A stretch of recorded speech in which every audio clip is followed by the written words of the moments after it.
cannot give you back your homes or restore your dead to life. But perhaps I can give you justice in the name of our king.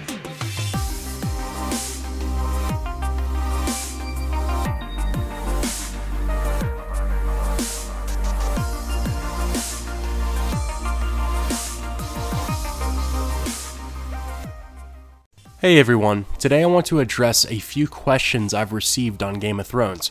I do short Q&As when I can, and it's pretty much my way of reaching out to the community.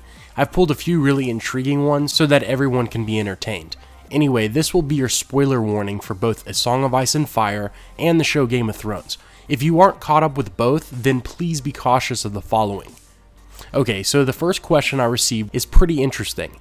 Could you do a video about the possibility that there was a third race to inhabit Westeros before the First Men, along with the giants and the children?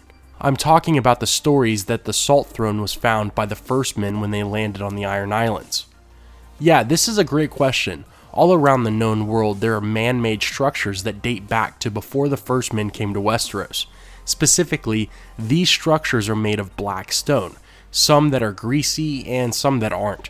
There is the Salt Throne that the Greyjoys sit on in the Iron Islands. In the books, it's known as the Sea Stone Chair. The chair was found washed up on the shore of Old Wick when the First Men settled the Iron Islands.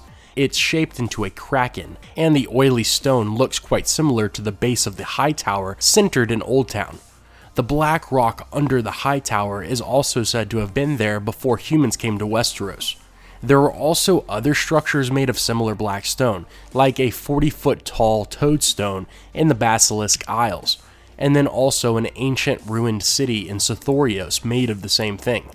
Ahai has tons of oily black stone everywhere, and then in Yiti there is the 5 forts constructed from similar material.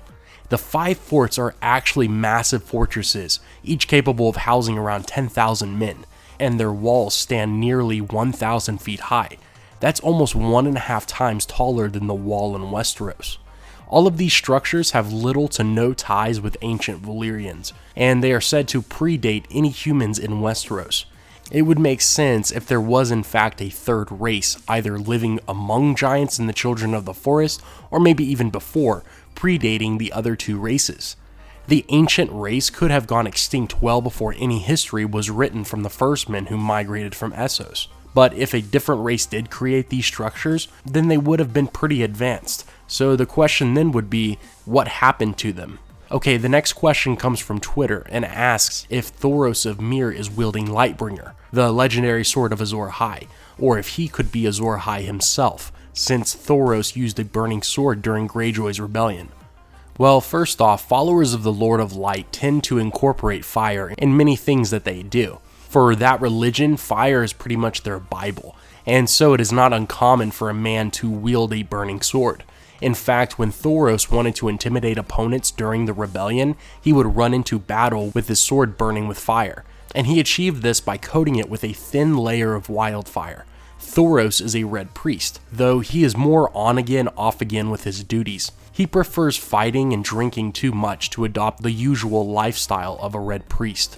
Now, is he Azor Ahai? I don't think so. There are many good arguments for who Azor Ahai could be, as well as Lightbringer. The truth is, I think it's most probable that Jon or Dany is Azor Ahai reborn, not Jorah, not Gendry, not Sir Pounce, and not Thoros. But I'm just a fan. Who knows what curveball George R.R. Martin will throw at us. Lastly, I was asked, why is Jorah referred to as Jorah the Andle? This is overlooked quite often, but simply it's because the Dothraki believed anyone that comes from Westeros is an Andle, even though Jorah is a Northman. Quaithe refers to Jorah as Jorah the Andle too, though she is much more wise than your average Dothraki horse rider. It's kind of a way to remind someone that they are an outsider, especially since Jorah was one of the only Westerosis with Dany in the beginning of the series. I hope that answered your question.